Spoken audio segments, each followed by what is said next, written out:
A ideia dessa mesa é desmistificar um pouco o que é essa transformação digital. A transformação digital só depende de tecnologia, é transformar papel em digital, né? Então, esses pontos a gente vai abordar na palestra. Para falar sobre o tema, nós convidamos o engenheiro Carlos de Moraes Bonfim. Enfim, consegue subir?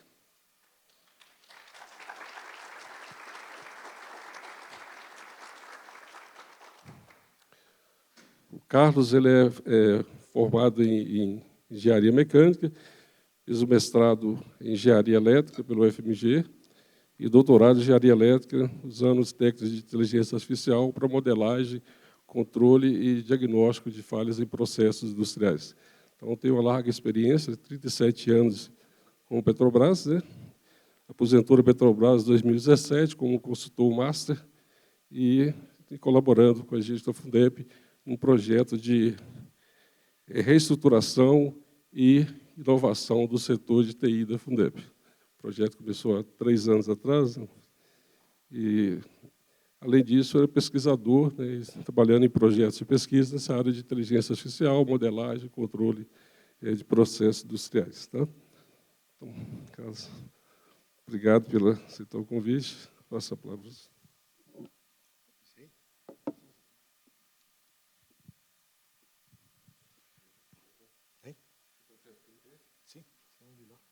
Boa tarde, pessoal. Pronto para dormir? Não, quem comeu feijoada? Eu não comi, viu, gente? Porque senão eu dormia também aqui, tá? Porque esse trem é muito chato. Mas vamos lá, tá? Tem uma apresentação aí, né? Que a gente vai falar desse negócio aí, que é uma coisa mágica, né? Quem é que acredita que isso faz mágica? Fica como está. É assim que se vota no Congresso e aqui, né? É um negócio muito mágico que leva a gente para o futuro, né? Mesmo que a gente não saiba qual o futuro que é, né? Mas a gente sempre quer ir para o futuro, né? Quem é que não quer ir para o futuro aqui? Tem alguém que não queira ir para o futuro? Não vai ter, né? Todo mundo quer ficar velho, né? Todo mundo gosta muito de ficar velho. Eu estou gostando muito de ficar velho, apesar dessas dificuldades, até para subir uma escada, né? Eu prefiro ter dificuldade de subir a escada do que não ter dificuldade alguma, né? Mas vamos lá. Transformação digital. Opa! Vamos com calma, gente. Vamos devagar aí, né? Porque a mudança ela é devagar, a mudança ela é lenta. Não tem nada na correria. Tá? Fez na correria, tá certo? Vai chegar depois. Então, transformação digital é uma mudança, né? E mudança é um negócio que todo mundo gosta, contando que não mude para ele, né? Todo mundo gosta de mudar os outros, mas assim mesmo é mais difícil de mudar, né? Então, transformação digital é mudança, mas que mudança é essa, né? Agora sim, gente, vamos para o próximo, né? A gente pode definir, né, que o primeiro aí é mais comum de você encontrar, né?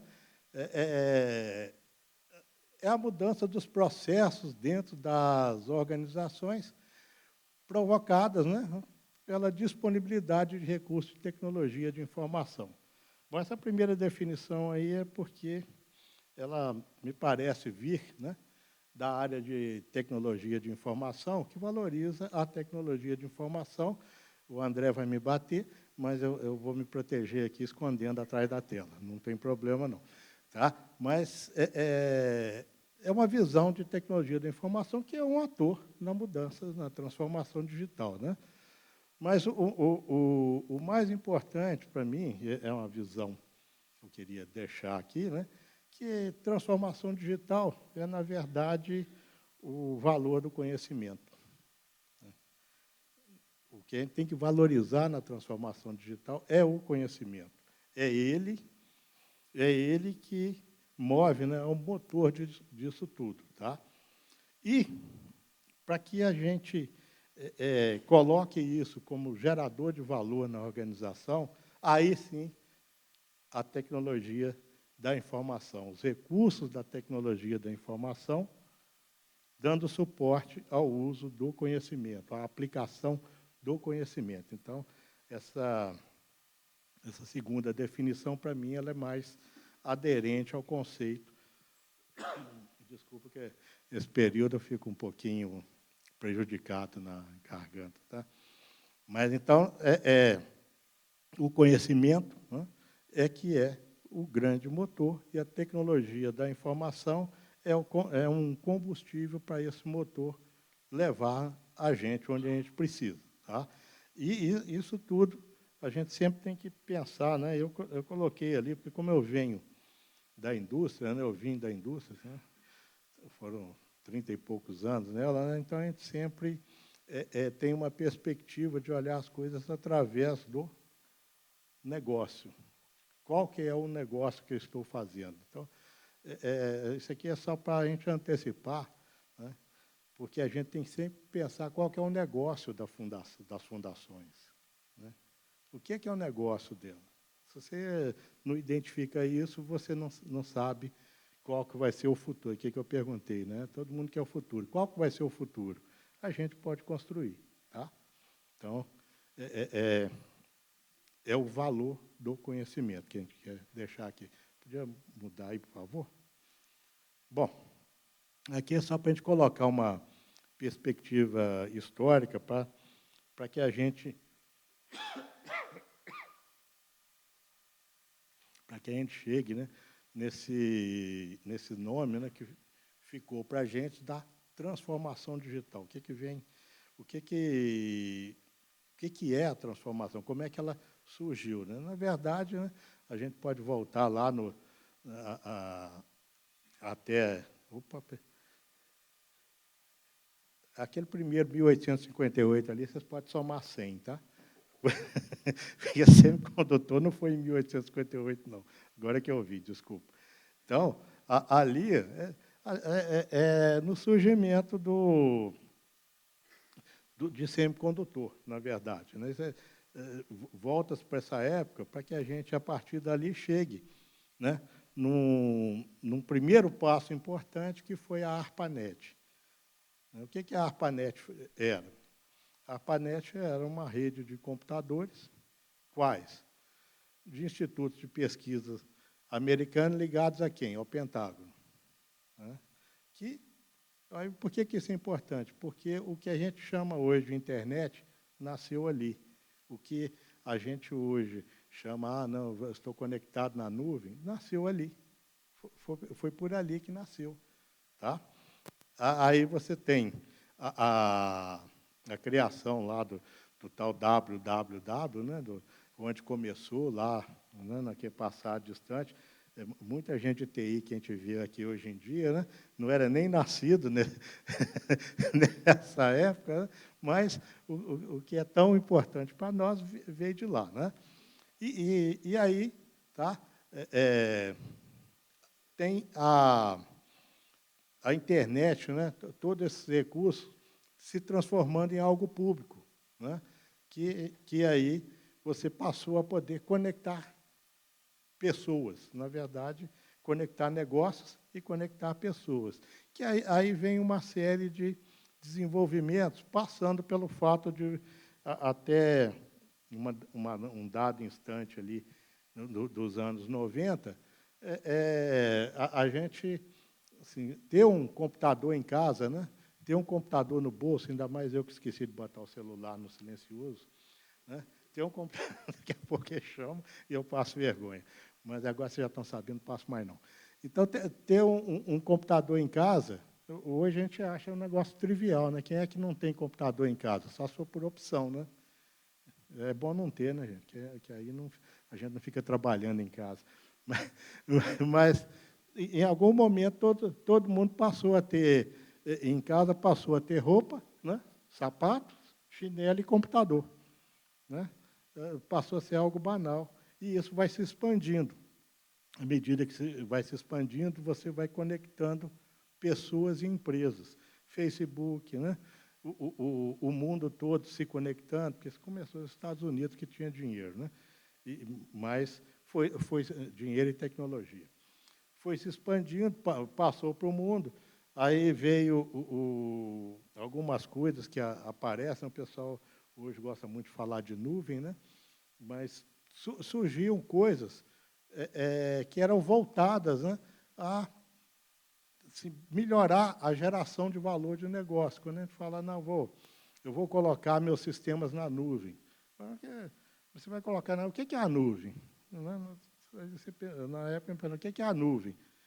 A nuvem é um CPD, um centro de processamento de dados, onde ficavam os verdadeiros programadores, e que ficava fora da sua instalação. Por que era melhor para você? Porque você não tinha que contratar ninguém de CPD. Você não tinha que manter nada de CPD. É um negócio, gente. Se você olhar, isso surgiu como um negócio. Hoje é um ser etéreo, mas é um negócio. Mas isso alavancava a digitalização do mundo, né? Depois veio o momento em que você antes, você tinha que ir ao computador para que você obtivesse as informações que você queria. Aí conseguiu-se fazer o seguinte, o computador agora vai junto com você, né? De alguma forma, ou você tem um notebook, né? Ou você tem um celular, mas o computador vai junto com você. E os dados? Um computador sem dado, tá?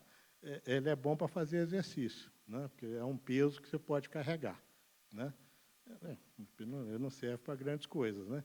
Tá certo? Mas se você tiver dados e puder trabalhar esses dados, aí sim tem utilidade. E como é que isso conseguiu? Você conseguiu levar os dados para o computador? Você conseguiu a partir da evolução das comunicações, telecomunicações, né? Que cresceu, né? Aí começou, aqui eu coloquei só a rede 3G, mas você pode ir de 3G, 4G, 5G, daqui a pouco tem 6G, né? E coisas que ficam pelo caminho, né? Se você olhar esse caminho aqui, você vai ver que não teve a época, o pessoal apostava, ué, eu estou botando esse lugar errado, no IMAX, mas hoje você não vai nem ouvir falar, né, nesse negócio direito, né? Mas, de qualquer forma, você deu mobilidade ao computador, tanto a mobilidade do computador ser levado, né, que antigamente você pegava um CP500, se você quisesse levar para algum lugar, você tinha que pegar um carrinho de mão, né? Para hoje, você colocar no bolso algo muito mais poderoso. Tá? Surgimento do iPhone. Aí, nesse instante, o pessoal, nossa, o mundo está se transformando, né? E aí surge o termo transformação digital. Transformação digital é um termo interessante, porque ele serve para definir uma série de coisas, né? E não deixa de ser uma área de negócio para a turma que milita nessa área. Tá certo? Então, transformação digital foi um termo criado nessa época, baseado no quê? Em tudo que estava acontecendo, nas coisas que estavam mudando, nas culturas que estavam mudando, em função das tecnologias que estavam disponíveis. Então, daí, em dado momento, alguém criou o termo, todo mundo passou a usar, transformação digital, que é como que as culturas, como que as organizações mudam, tá? Fazendo uso das tecnologias, tá? Sem esquecer que é a cultura mudando, fazendo uso da tecnologia. É a tecnologia que muda a cultura, é a cultura que usa a tecnologia. Aí a gente pensar nisso, tá? No meio do caminho, teve o efeito da pandemia. Qual foi o efeito da pandemia?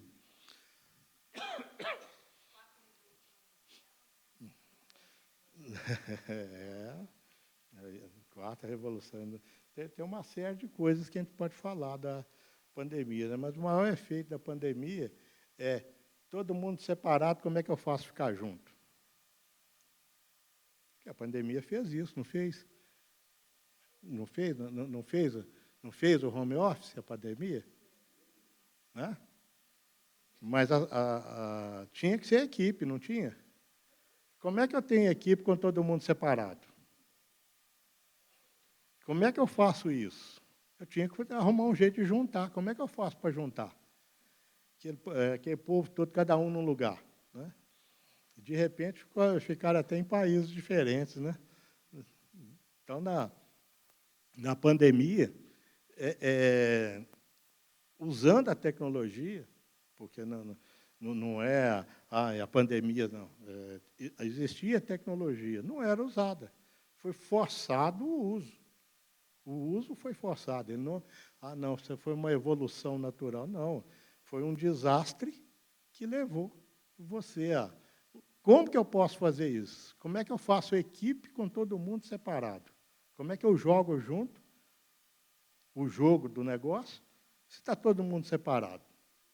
Aí veio a pandemia com todos os recursos que foram utilizados para colocar todo mundo junto, fisicamente separado, mas trabalhando como uma equipe, né?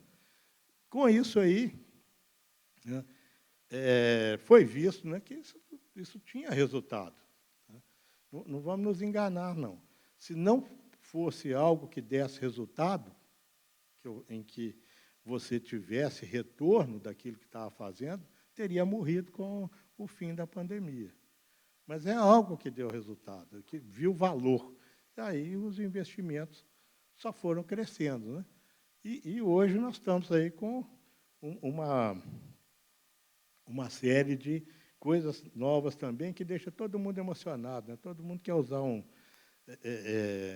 uma inteligência artificial, né? Vou lá no chat GPT, né? Isso aí criou uma espécie de ruptura também nesse mundo, né? Nós saímos da pesquisa do Google, veio lá de trás, né, para a pesquisa do chat GPT, e agora do DeepSeek, e vamos aí com cada um fazendo o seu, né? Então, isso aqui, tá, mostra a contínua evolução da tecnologia, e muito do que a gente tem aqui a tecnologia é importante. Por exemplo, num chat GPT, a tecnologia física, que é o microprocessador, memória, etc., para você ser capaz de processar os programas. Mas o que está dentro do programa é o conhecimento que está evoluindo. Tá? É sempre o conhecimento que está evoluindo. Por que, por exemplo, o DeepSeek ele é um problema para o chat GPT? Porque ele consegue fazer quase 100% do que o chat GPT faz, segundo alguns faz 100%, mas aí é outra discussão, cada um defende o que acha melhor, mas ele consegue fazer isso a um custo menor. É um custo computacional menor, mas se você usa menos computador, você usa menos energia, menos hardware, menos uma porção de coisas. Então, e o que tem de diferente? É a forma de fazer, o conhecimento de como que se faz ali aplicado. Tá? E aqui a gente tem um ponto que hoje em dia a gente começa a discutir, né, junto com outros, né, que é, nessa área, qual é a ética aplicada? Né? Então, hoje muito se discute sobre a ética. Quais são os limites para isso aqui? Quais são os limites daquilo que a gente vai produzir com esse recurso? Tá? Que faz parte do que a gente trabalha, né? Aí nós não vamos entrar na discussão ética, que isso aí é outro caminho, né? Podia passar, por favor? Tá? Então, aqui é aquilo que eu falei do que a pandemia fez, o que é o marco da pandemia, né? É aquilo que a gente falou, como trabalhar em equipe com todo mundo separado fisicamente. Como é que eu vou unir as pessoas distantes, sem fazer elas ficarem juntas fisicamente, né? Então, na pandemia que a gente foi descobrir isso, né? A gente, nessa época, teve uma sobrecarga de demanda de comunicação, né? Porque não se previa, até aquele momento, um tráfego daquele tamanho, né? Uma demanda daquela para os sistemas de reunião e outras coisas que aparecem, né? Então, tem algo que é muito forçado, teve muito esforço nessa área, que é para manter né, uma capacidade de comunicação em termos de infraestrutura, de rede de celular, de internet, para dar conta de tanta demanda. E aí, uma coisa que a gente muitas vezes esquece, que é uma das razões desse slide, é que, na mesma época, ficou mais pesado para a gente, né, os aspectos de segurança cibernética.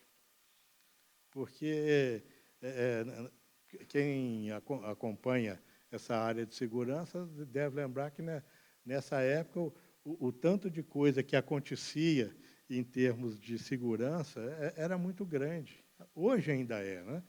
Mas é algo que a gente tem que pensar.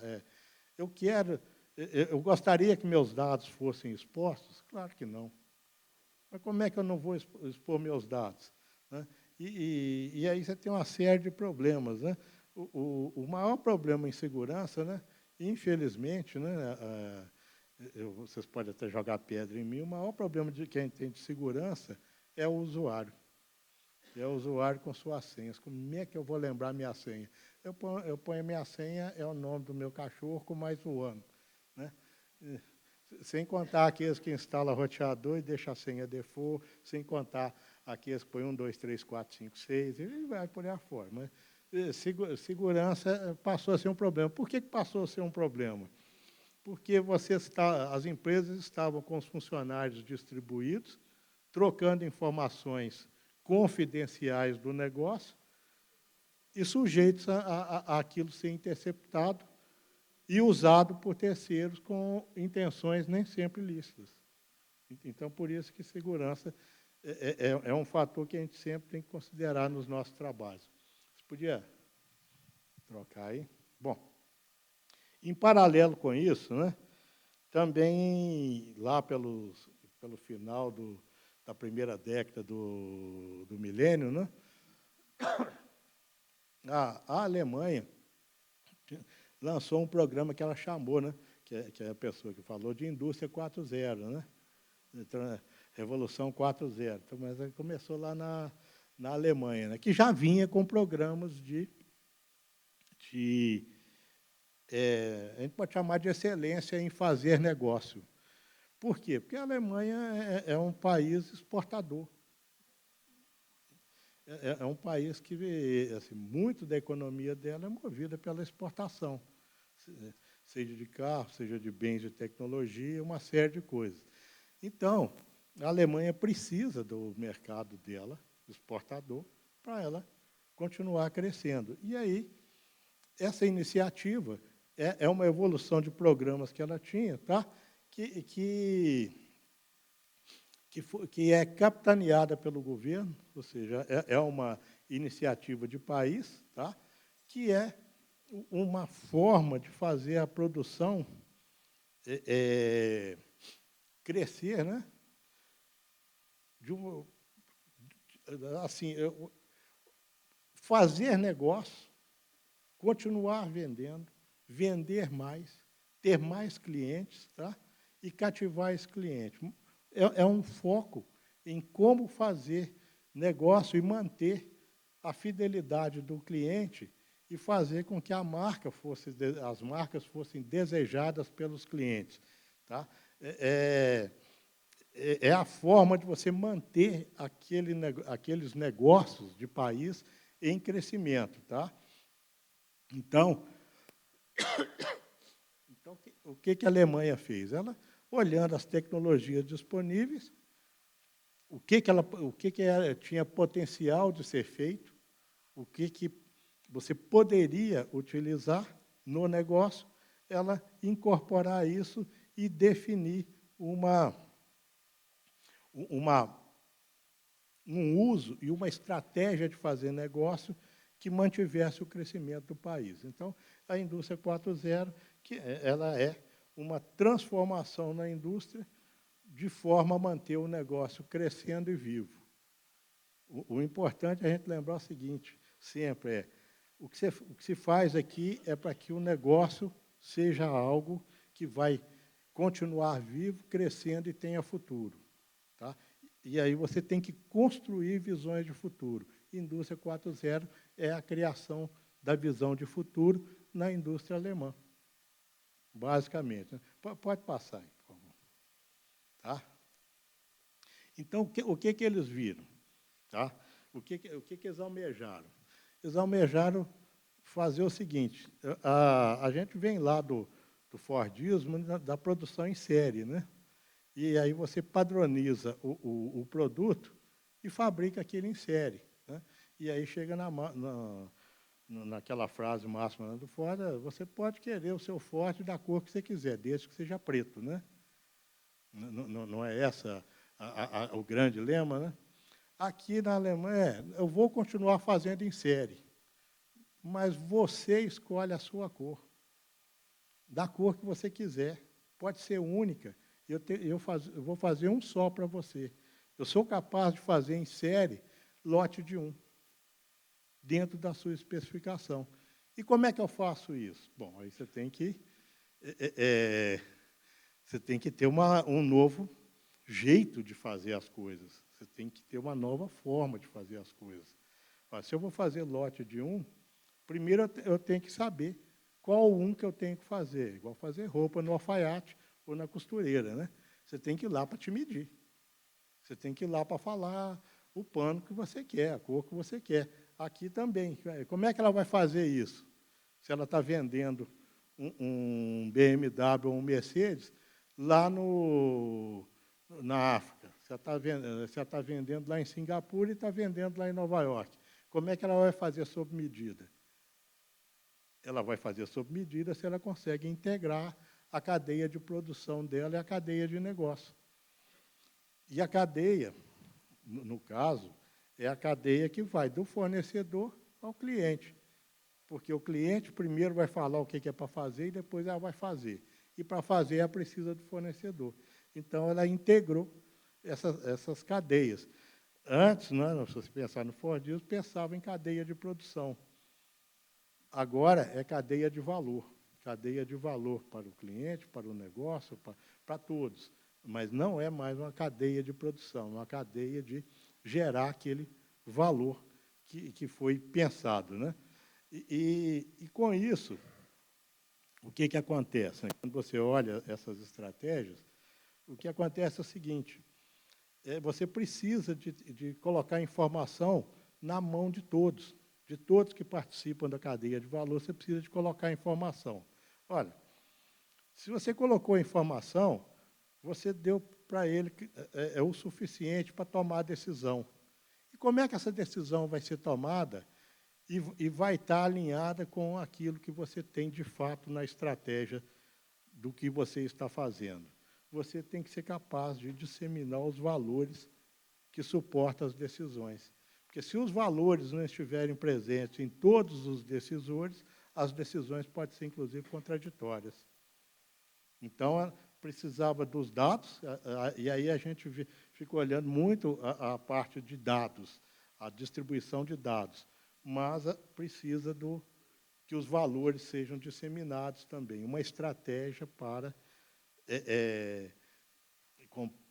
com medo aqui de cometer um pecado, né, de nivelar os valores de todos, para que todos usem a mesma escala de valor para tomar decisão.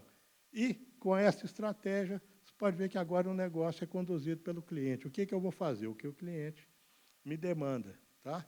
E meus fornecedores têm que estar alinhados com isso, porque senão eu não sou capaz de fazer. Tá bom? Então, isso é a indústria 4.0. Aí, se a gente vai para o próximo, tá?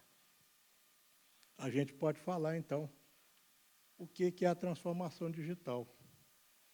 Tá? Vocês podem ver que tudo que foi dito aqui diz o seguinte, você tem que trabalhar, e trabalhar todo dia.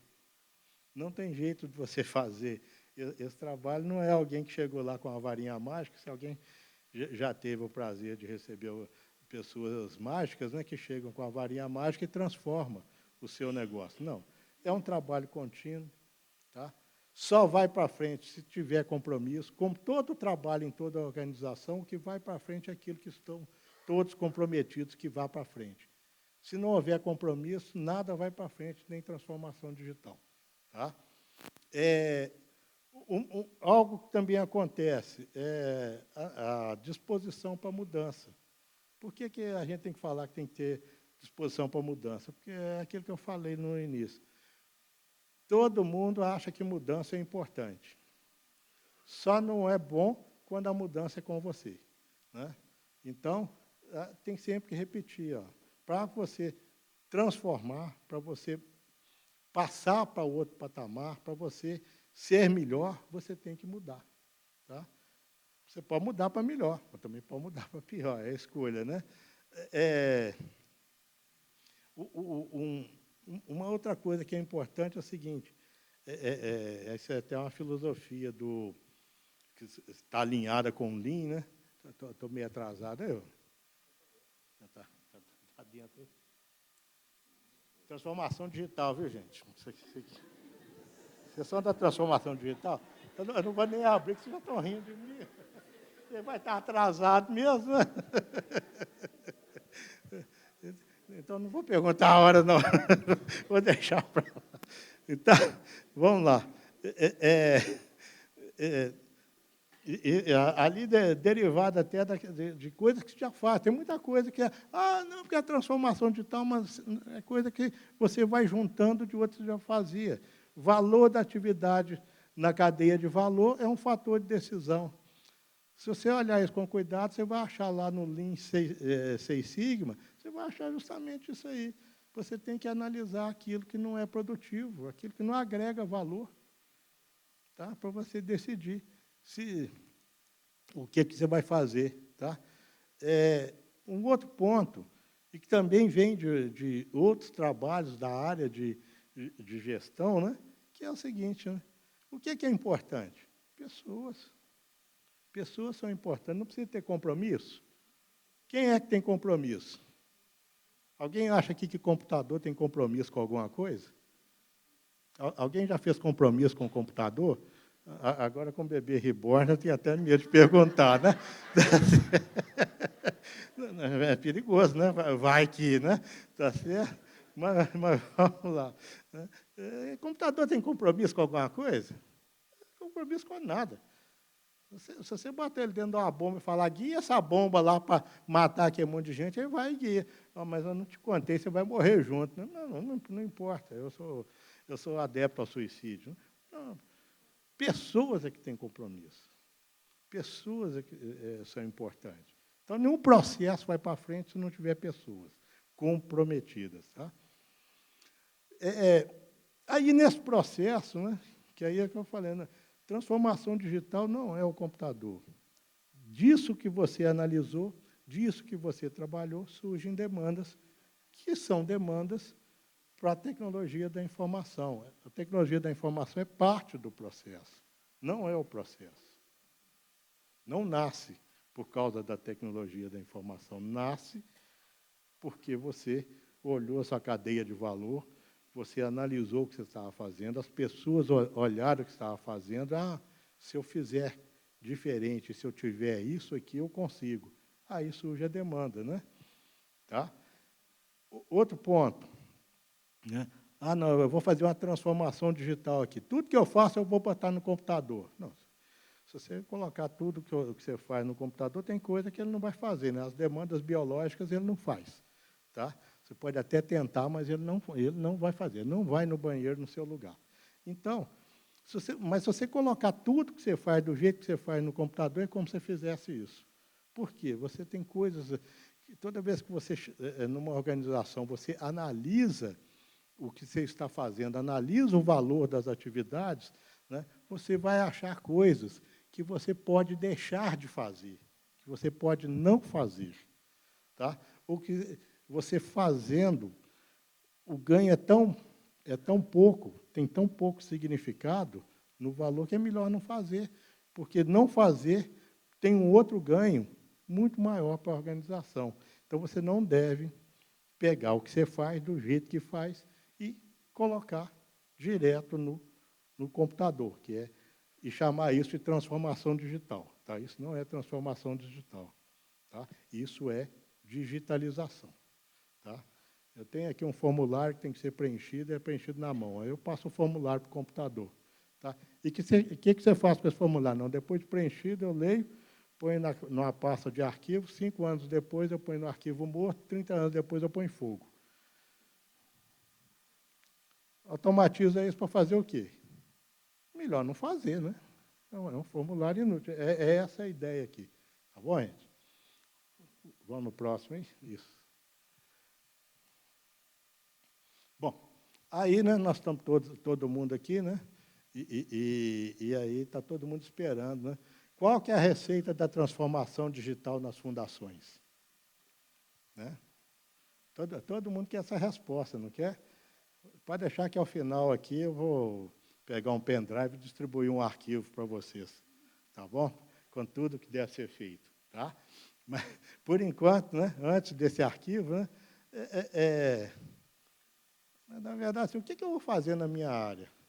Se você atua numa área, conhece o seu negócio, é um negócio de sucesso, o que você vai fazer é o que você está fazendo melhorado. Quem sabe o que é para fazer? É você. Tá? Posso trazer um consultor lá de não sei onde. Se ele não lida com a fundação, se ele não conhece os negócios das fundações, ele sabe te apoiar no processo de busca do que fazer. Tá? É só a gente pensar nisso. Né? Mas o palestrante não quer que... Não, minha área é outra. Né? O que eu quero assim, a gente tem que sempre pensar assim, quem conhece o negócio que eu estou trabalhando nele? Eu. Quem sabe o que está sendo feito? Eu.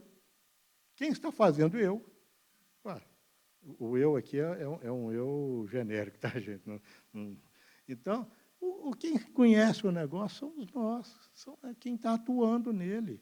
Quem vai fazer a transformação é quem está atuando nele. Tá? Não pergunte ao consultor o que fazer.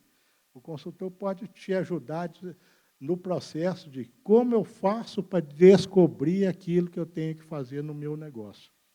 Aí sim você vai fazer bom uso de um suporte externo. Né? E outra coisa que a gente tem que tomar assim, cuidado, né? Eu já vi muito, na minha vida, já vi muita gente falando, né? Isso aí eu não vou fazer não, porque nunca ninguém fez. Realmente, tem muita coisa que nunca ninguém fez. Né? Antes de fazer o Facebook, nunca ninguém tinha feito o Facebook. Né? Quem fez depois não ganhou o dinheiro de quem fez antes. Né? A diferença é essa. Né? Pioneiro é aquele que fez antes que o outro fizesse. Tá? Então, aquele que só quer fazer o que outros já fizeram, né? Eu costumava dizer para a turma, quem trabalhava junto, que quem quer fazer só o que os outros já fizeram é candidato a chegar em segundo. Né? Porque em primeiro ele não vai chegar, porque só vai fazer o que os outros já fizeram. Né? Quem fez primeiro chegou em primeiro, o que os outros já fizeram. Né? Se você chegou fazendo o mesmo, você chegou em segundo. Então, agora, o que acontece em ser pioneiro? Ser pioneiro é você arriscar. O risco é maior de quem é pioneiro. O seu negócio, essa área, é para ser pioneiro? Vamos ser pioneiro. Nessa área, não. Nessa parte da contabilidade tem um aspecto legal. Então, você não tem que ser pioneiro, você tem que seguir a lei. Ser pioneiro ali está fadado a ser autuado pela fiscalização. Então, você tem que saber onde inovar no negócio e onde o que você vai fazer vai seguir os preceitos do que está ali naquele contexto. Né? Bom, e como é que você vai descobrir o que você tem que fazer, já que você é pioneiro? Né? Por favor. Bom, quando você é pioneiro, né, aí você tem que fazer o seu PDCA. Né? O pessoal em gestão gosta muito do PDCA, né? que é interessante. Em controle a gente também gosta. Né? O PDCA é uma forma da gente organizar o pensamento de como caminhar. Né? E aqui é o seguinte, olha, quando a gente está falando de transformação digital, nós temos que... qual que é o nosso insumo? Qual que é a matéria-prima? Os dados. São os dados que a gente tem, tá? Que são nossos, que que a gente tem acesso, às vezes conhece, às vezes tem dados que estão lá, mas a gente ainda não identificou que eles estão lá, por alguma razão, mas os dados são nossos. Então, você tem que obter esses dados. Tá? Uma vez que você obteve, você precisa de ver os dados. Tá? Uma coisa é coletar, outra coisa é ver. Tá? Quando você olha para os dados, quando você entende os dados, né, você passa a ter um conhecimento. Às vezes você já tinha, mas ele não estava explícito. Quando você, com o suporte dos dados, olhando para eles, você compreende como é que é o seu negócio, como é que as coisas acontecem de fato, aí você está num novo patamar. Eu conheço com mais detalhes. Tá? Eu falo isso não só por causa de fundação, aliás, menos por causa de fundação, né, que eu conheço um pouco menos, bastante menos, né? Mas, na minha área de trabalho, quando a gente digitalizou, começou a ter acesso a dados, o que aumentou o nosso conhecimento sobre o que acontecia, como acontecia, por que acontecia, suposições que a gente fazia com os dados que a gente tinha não se sustentavam mais. Tá? A estratégia que a gente usava para tomada de decisão não se sustentava mais. Aí a gente, com esse conhecimento, poxa vida, então agora que eu compreendo que é assim, então vou passar a fazer de outra forma. Eu vou passar a agir de outra forma. Porque conhecimento que você não aplica não serve para nada. Conhecimento que não é aplicado não gera resultado. Então, é só mais um livro na prateleira. Então, isso aqui é que a gente chamou de o PDCA da transformação digital. Agora, não se preocupar, é dados de computador? Não, são todos os dados que você tem. É todo o universo de dados. Não é só o que está no computador, é tudo que você percebe do negócio. Tá? Então, aqui, uma coisa que a gente precisa de entender para buscar os dados, para fazer a nossa análise, é o seguinte, a gente tem que conhecer nosso negócio, e o nosso negócio existe por causa do nosso cliente. Então, a gente conhece o nosso cliente? A gente pode dizer isso? Assegurar que conhece o nosso cliente? Tá? E o que é cliente? Tá? Porque quando a gente fala conhecer o cliente, né, quando você chega em algum lugar, uma loja que vende carro, quem que é o cliente? Quem compra carro. Esse é o nosso cliente. Será que é só ele? Então, a gente, em projeto, né, criou um outro conceito de clientes, que não é mais cliente, a gente chama de parte interessada. Tá? É quem tem algum interesse naquele negócio. Tá? E não só o interesse de manter o negócio, é o interesse, inclusive, de destruir o negócio. Tanto faz.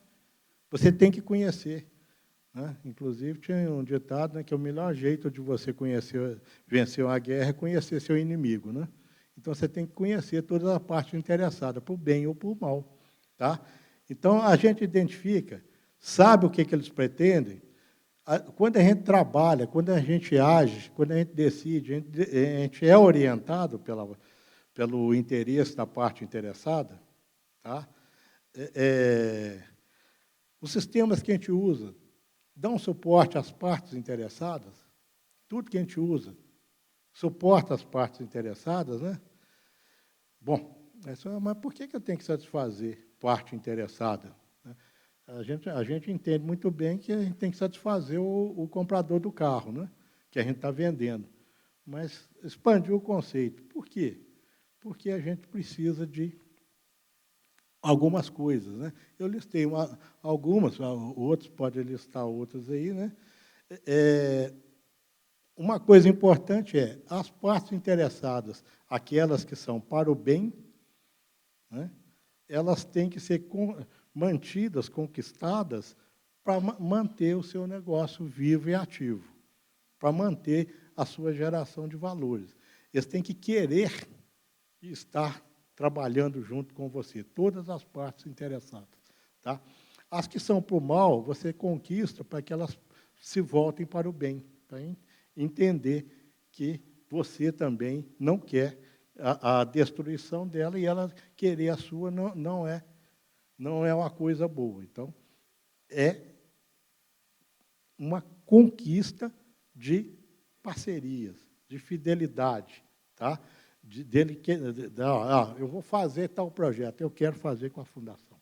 Eu vou fazer com aquele pessoal lá, aquele pessoal me ajuda muito, né? Então, você será valorizado pela parte interessada, tá? E aí você produz resultado, tá? O resultado que você produz é importante para a parte interessada e é importante para você continuar se mantendo vivo naquela área. Pode mudar, por favor? Tá? E aí, quando a gente olha, eu tenho uma olhada assim, quem são as partes interessadas no que diz respeito à fundação? O primeiro que me surgiu foi coordenador de projeto, né? Acho que coordenador de projeto, acho que é parte interessada em todas as fundações, né? É quem leva os projetos para lá, né? Então, é bom você manter esse pessoal conquistado, querendo trabalhar com você, tá? Mas você não pode ter um veto de um patrocinador de projeto, de uma fundação de pesquisa que vá financiar projetos. Então, é uma parte interessada? E você pode fazer alguma coisa com eles? Pode. Você tem uma interface com eles. Analise a interface e vai descobrir o que é importante para eles. Tá? Outra parte interessada, comunidade que vai receber um benefício num projeto. Vou fazer um projeto que vai apoiar pequenos produtores. Uma pesquisa que vai ajudar pequenos produtores, que não têm tanto capital, mas vão ter acesso à tecnologia. Tá? Comunidade em geral, não, vou fazer a vacina. Tá? Essa vacina veio lá da UFMG, mas que legal, né? Valor para a UFMG, através de um projeto da Fundep, por exemplo. Tá? O proprietário da fundação, quem que é o proprietário da fundação? Aqui no caso da Fundep, a gente interpreta como a UFMG, pode interpretar como a UFMG, não pode?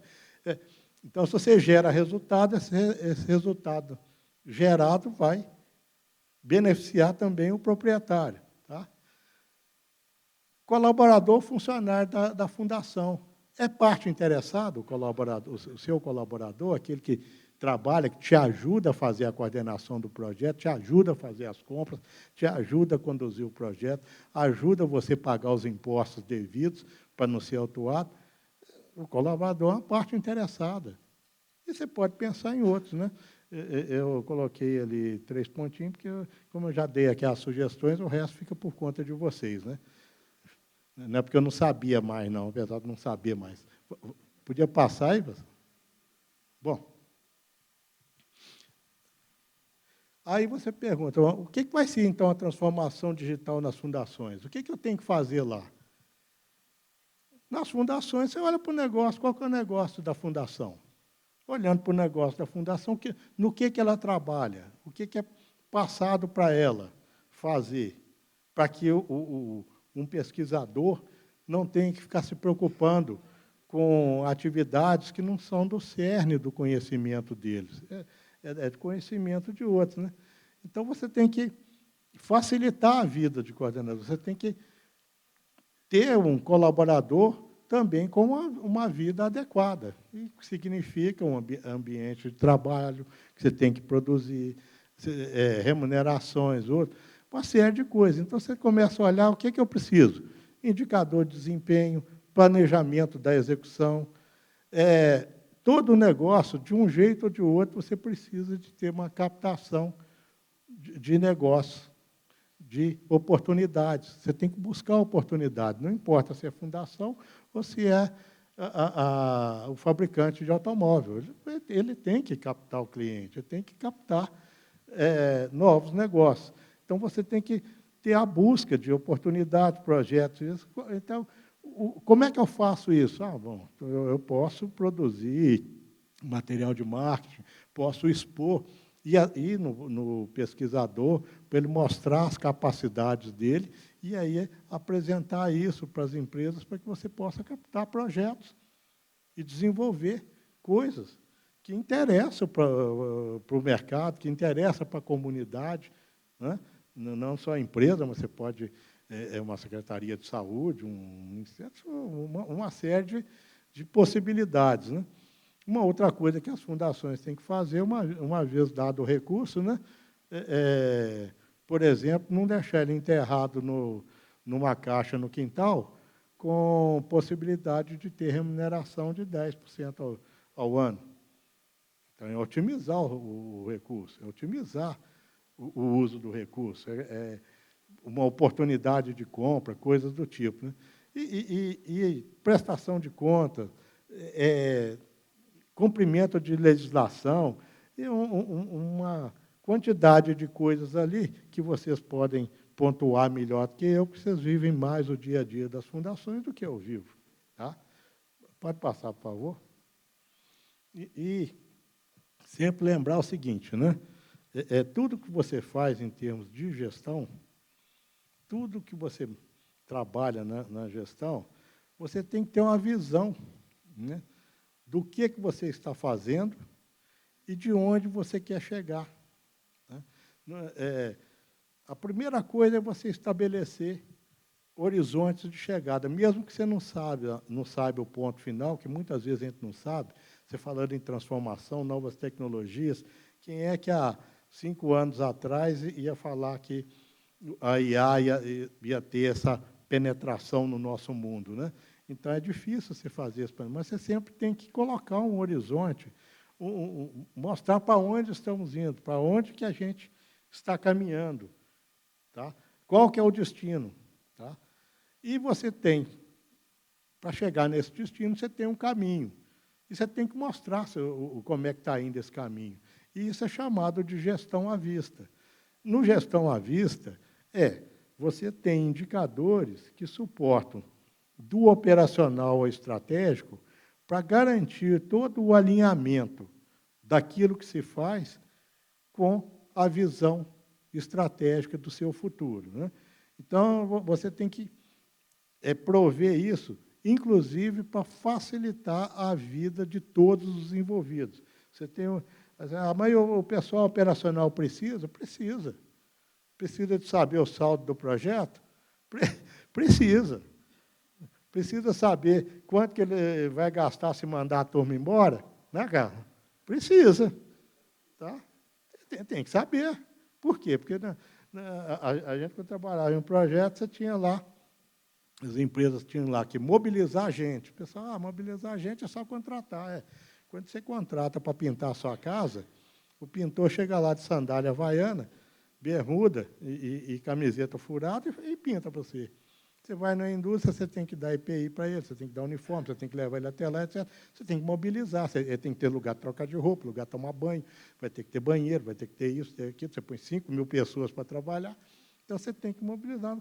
Então, no dia a dia, as pessoas têm que saber dessas coisas, tem que ter ferramenta para ajudar nisso aqui, porque senão vai ficar doido. Ao invés de tomar conta de 100 projetos, vai tomar conta de 10. E mal, porque é tanta coisa que fica difícil. Então, você tem que dar suporte com dados, informações validadas, é outro problema. O que é uma informação validada? Tá? Você tem que definir. Segundo, aquela informação, qual o significado que ela tem? Porque você pega um número, esse aqui é o valor, né? Vai lá no AliExpress e faz uma compra. Você vai chegar lá na página do AliExpress, eu quero que ele me mostre em real, vai custar R$ 82. R$ 82 está legal, está barato. Aí você não sabe que aquilo lá é o valor, sem imposto, sem frete. Pode esquecer. Não, eu sei que é com frete, mas esqueceu que é sem imposto. Só na hora lá de pagar, não tem imposto, aí já não vale a pena. Então, você tem que ter informações validadas, boa qualidade, e o significado da informação. Então, isso tem que permear tudo isso aqui. Mas você tem sempre que mostrar, em todos os níveis, O que eu estou fazendo aqui no dia a dia que vai suportar ao longo do ano, tá? E que vai suportar no período. Ao longo do ano, suporta do período. Então, esse alinhamento de indicadores, esse alinhamento de visões, a pessoa, vou fazer aqui um Power BI. Tá bom, faz um Power BI, mas de quê?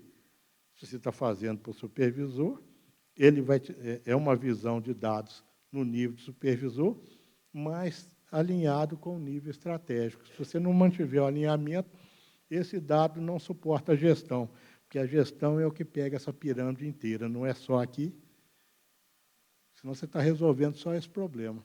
Tá? Pode passar, por favor. Bom,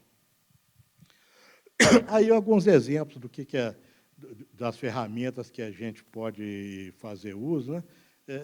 Eu adiantei o tal do Power BI, mas o Power BI é uma ferramenta que, na verdade, você quer que ele te mostre. São os indicadores alinhados com as estratégias do negócio, mesmo que seja no nível operacional. Tá? Então, o que você tem que entender bem é qual é o indicador que eu tenho que construir e mostrar. Aí o Power BI mostra, mas construir você que constrói, tá? Mesmo usando a ferramenta do Power BI, é você que construiu o indicador. Ele não apareceu sozinho lá. E que está alinhado com a gestão. E todo aquele conjunto de coisas que a gente utiliza. Né? Na minha área, a gente tinha uma máxima seguinte: a pasta de informações de um equipamento, de um projeto que demora 3 anos, ela começa a ser construída no início do projeto. Porque as primeiras informações que chegam, você já tem que ir guardando, arquivando. Então, tudo que a gente faz, né, a gente precisa de estar alinhado com essa visão de, olha, se isso tem desdobramento no futuro, como é que eu faço para que isso seja preservado? Então, para isso, a gente precisa de sistemas de gestão integrado, precisa de ter o conceito de guardar a informação, precisa ter o conceito de integrar a minha cadeia. Lembra lá na indústria 4.0, né?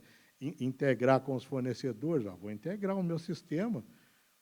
Eu preciso fazer prestação de contas, né? Eu vou integrar meu sistema com o sistema do patrocinador, que aí eu facilito a minha prestação de contas. Tá?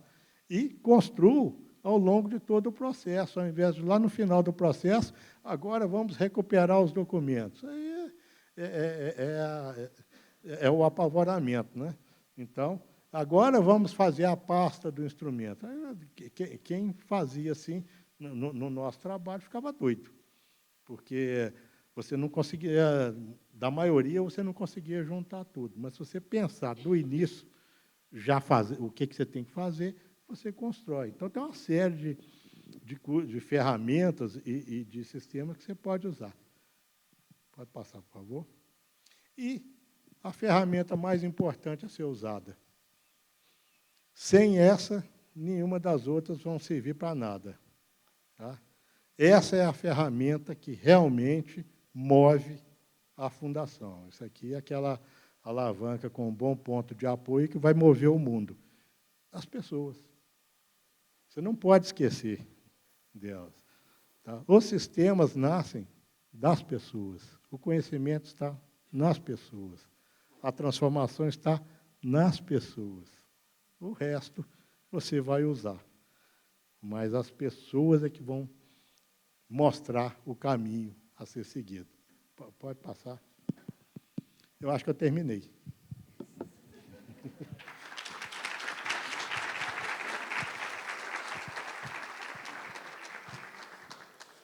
Bom,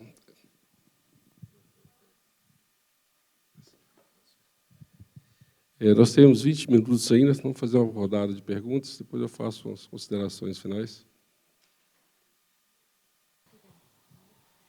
Boa tarde. Boa tarde a todas e a todos. Gratidão aí pela troca. Aproveito o ensejo e eu tenho uma perspectiva de que nós estamos atuando hoje com o IaaS, né, alimentando informações, e tem uma perspectiva de que essas informações elas entram num contexto de que são dados sensíveis e que elas vão para a nuvem, enfim. Então, assim, no conceito da transformação digital hoje nas fundações, partindo desse princípio, hoje existe uma orientação, algo que nos assegure com relação a essa troca.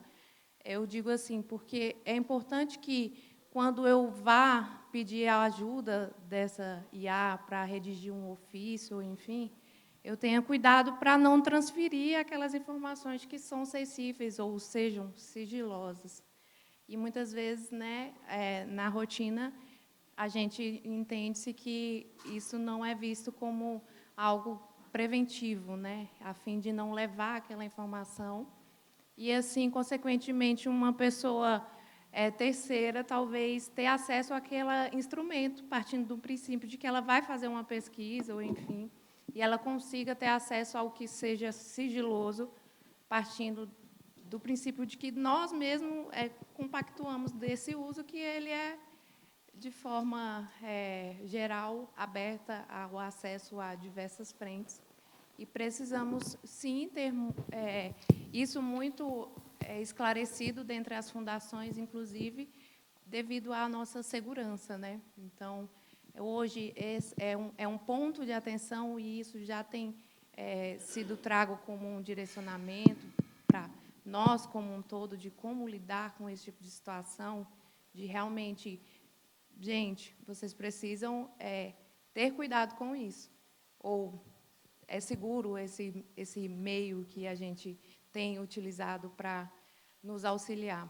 Eu acho que é isso. Não sei se ficou claro a minha dúvida. Oi? Na verdade, quando você fala isso, a gente precisa de ver, né, uma série de coisas, né? De informação, né?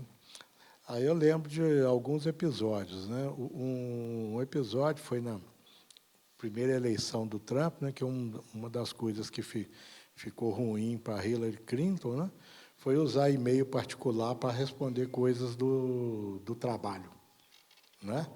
Não sei se vocês lembram disso, né? O Trump, quando saiu da presidência, levou uma porção de documentos, né, altamente sigilosos, e estocou no quarto da casa dele, né? Não era um bunker, não era protegido, né? Então é o seguinte: as coisas vão ser tão seguras quanto a gente as construirmos para ser, né? Então, quando você fala, posso usar IA? Pode usar IA para documento sigiloso, André? Mas tem que usar com segurança. Até onde você manda para nós?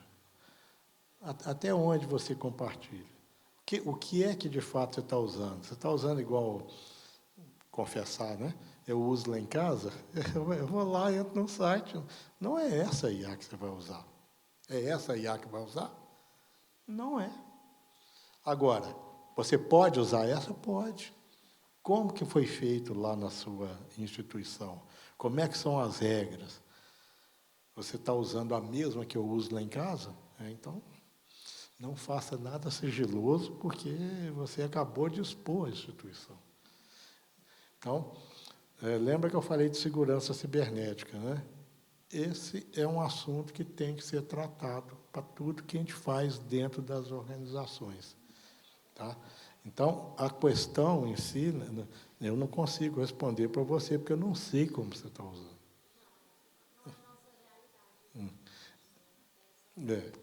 Mas se vai usar, você vai usar após fazer todas as análises. E uma análise importante é a análise de segurança cibernética. Você tem vários documentos, várias orientações, inclusive de nível governamental, aqui nos Estados Unidos, na Europa, né, que diz para você como é um framework para trabalhar com segurança. O que você tem que fazer? Então, é assim que você vai usar, se você quer que seja seguro. Mas pode usar de qualquer forma. É só uma definição. Por exemplo, não sei se na sua instituição, se alguém digitar lá ChatGPT, se esse site é permitido. Uma das coisas que as empresas fazem para aquilo que elas não querem que se acesse é esse está na blacklist. E bloqueia o acesso. Não tem como você usar outro que não aqueles que eu autorizei. Né?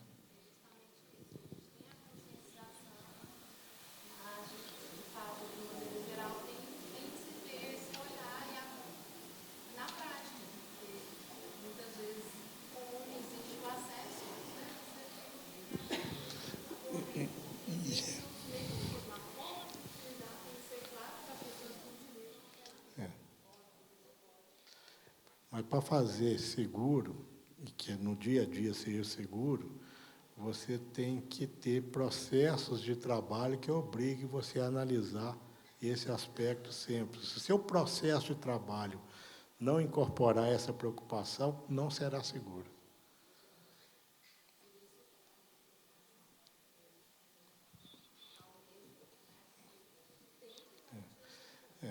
Uma coisa que às vezes a gente esquece, né, que o computador do trabalho não é o seu computador pessoal. Ele é limitado no que faz para que seja seguro enquanto fazendo. Tá? A minha pergunta, ela também entra na mesma categoria do hype do momento, que é a inteligência artificial generativa. E eu percebo, como TI de uma das fundações, é que virou a solução para tudo no momento e num curto espaço de tempo. E a gente tenta externar, muitas vezes, para as áreas que, antes de optar por aplicar IA em um processo de automação, em um processo de análise, em um processo de suporte à tomada de decisão, existem passos anteriores que precisam ser tomados, principalmente em relação à análise de riscos, a análise de como adotar isso da melhor forma e como garantir resultados satisfatórios e confiáveis para os processos. Então, eu queria ouvir um pouco a respeito de quais são essas medidas e o que é recomendado, né, durante essas análises, não só sobre segurança cibernética, mas sobre os processos. Vixe! Vixe, quanto tempo para responder, vamos? 5 minutos para responder e eu estou sem meu... Vou pegar meu notebook aqui para poder responder para você, tá? Deixa eu ver se vai dar tempo. Quando eu pego meu notebook para poder responder para você, tá? A gente, às vezes, né, tem assim, uma série de dificuldades para fazer as coisas. Né? Aí peguei meu notebook, na minha transformação digital. Informações seguras, tá, gente? Alguém aí tem acesso? Consegue colocar vírus no meu notebook? No verdadeiro notebook? Eu analisei meus processos, olhei o que era melhor fazer para isso ou para aquilo, tá? Como que eu devo trabalhar. Pensei meu processo, pensei minha vida, pensei o que influencia as coisas, tá? E aí eu decidi, algumas coisas eu ponho nesse notebook, outras coisas eu ponho naquele notebook. Como é que eu decidi isso? Então, você está perguntando, na verdade, igual eu falei, não terá receita, tá? Porque a receita que eu posso dar para vocês é um arquivo do bloco de notas em branco. Você precisa de trabalhar num processo em que, com as pessoas compromissadas, comprometidas, que entendem os vários aspectos do negócio, nem todos vão entender todos, mas todos têm que respeitar o que deve ser feito, analisar para fazer, para definir o que fazer. Tá? A gente, quando não sabia exatamente o que fazer, quando eu estava na ativa, né, hoje eu sou um vadio aposentado, né, a gente, vagabundo, como disse um presidente, a gente sentava com vários conhecimentos e cada um começava a fazer num processo de trabalho, por exemplo, que a gente desconheço. Então, vamos lá, vamos começar. A gente começava com tal de tempestade de ideias. Você já ouviu falar de tempestade de ideias? Tem gente que em português chama de brainstorm, sabe? Fica mais bonitinho, não fica? Mas a gente ia e com vários conhecimentos para se completar.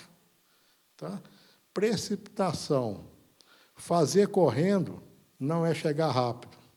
Eu tinha um gerente que falava, vocês vão aí, faz devagar, porque eu estou com pressa. Por que fazer devagar, porque ele está com pressa? Para fazer bem feito e dar certo da primeira vez. Porque se você fizer errado, você vai fazer mais uma vez. E se errar de novo, vai fazer mais uma vez.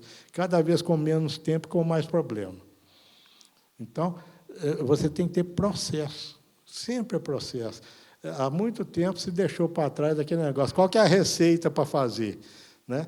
Isso não é, estou com inflamação, vai lá e toma Dorflex, não. Isso é, olha, estou com inflamação, mas de onde é que veio, como é que é isso aqui?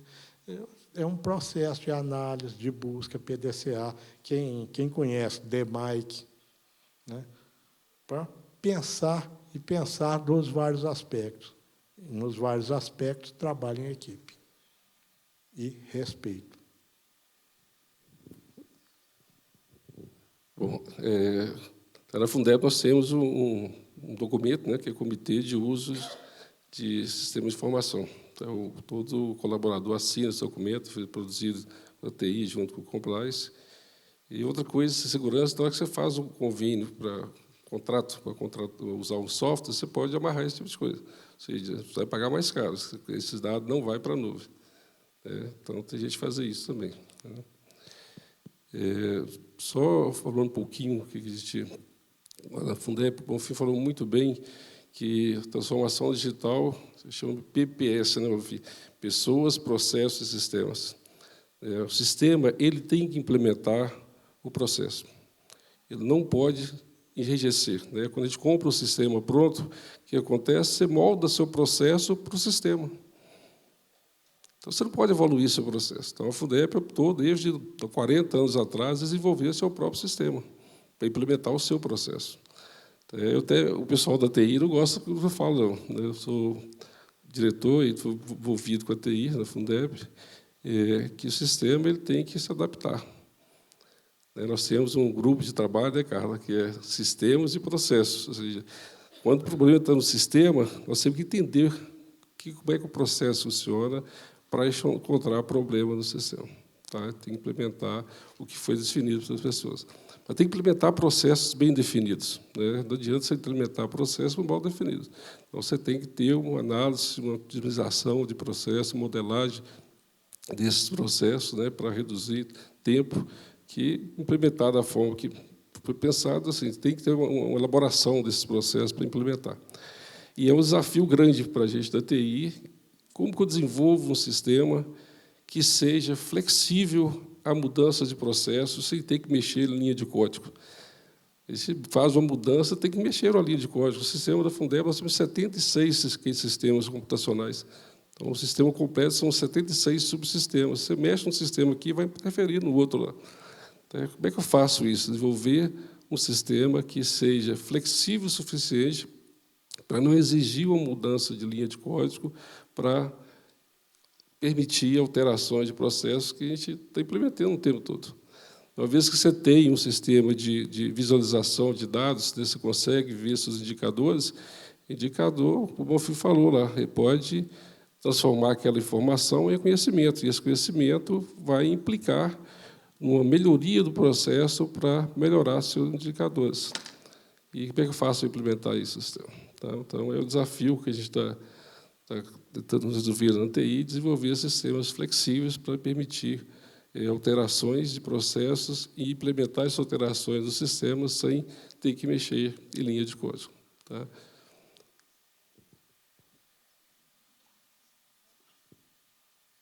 Benjamin, da Fundação Cristiano Ottoni.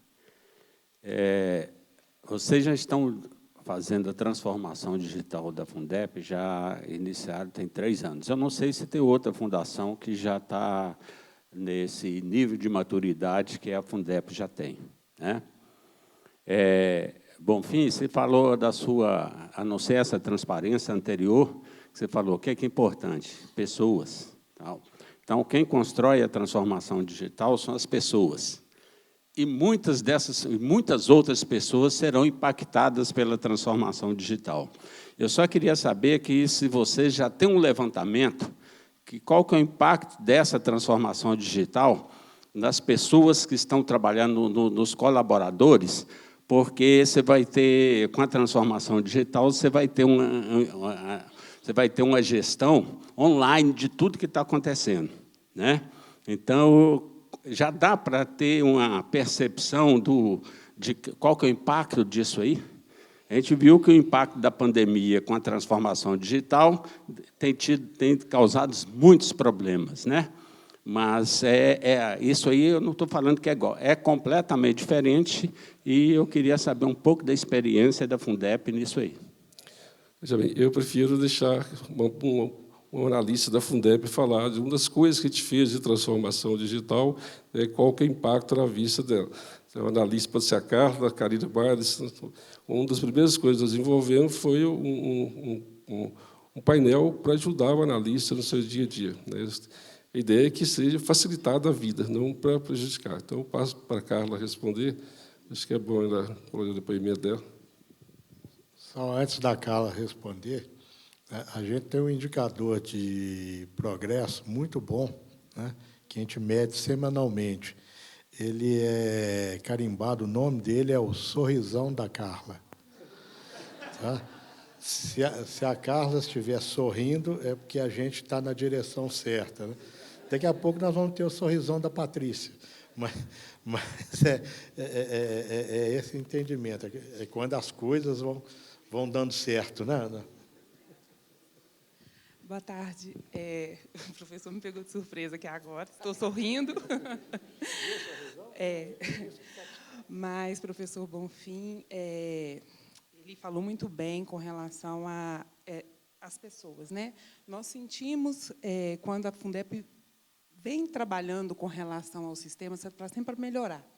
E para as pessoas, nós sempre queremos mais. Então, como o professor Valmir falou, a gente está trabalhando hoje com o BI, que ele nos fornece informações. Assim, a gente chega todos os dias, a gente já tem a informação que a gente precisa, que necessária nos processamentos dos nossos pedidos, nas nossas pendências.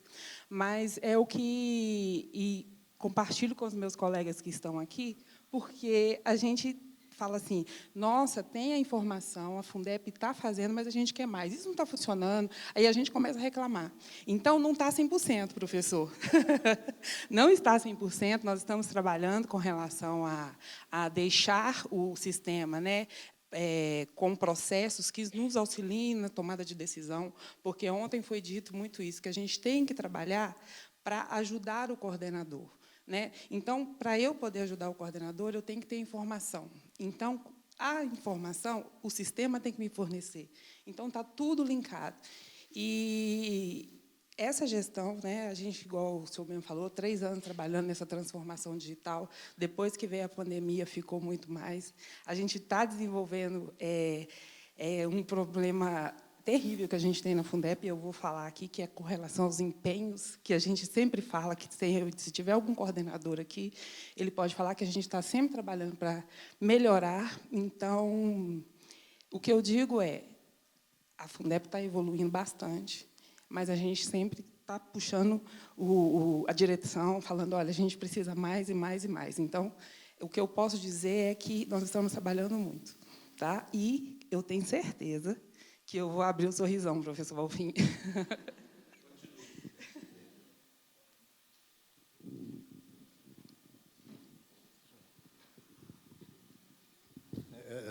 Só um complementozinho, tá? Primeiro, a gente não pode acabar com o serviço todo, senão manda a gente embora, né? Então, a gente mantém sempre uns errozinhos lá, porque, né? Senão atrapalha, né? Uma coisa é importante a gente saber, né? Se você ficar satisfeito e parar de pedir para ficar melhor, você vai ficar pior, né?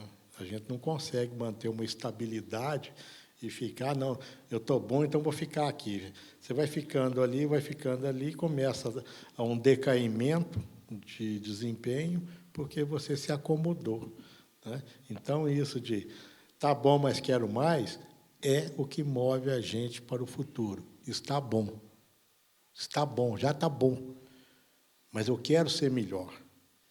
Então, quando eu perguntava para as pessoas, você está melhor? Aí tinha gente, não, mas você eu não sabia que passou mal ontem, não, que ela passou mal. Não, não passou, não. Hoje eu posso estar melhor do que ontem, apesar de ontem estar muito bem. Então, a gente tem que ter a visão, melhor sempre. E, para ser melhor sempre, temos que nos questionar todos os dias. Só assim que a gente permanece no caminho, indo adiante. Porque senão você vai parar no caminho e outros vão te passar.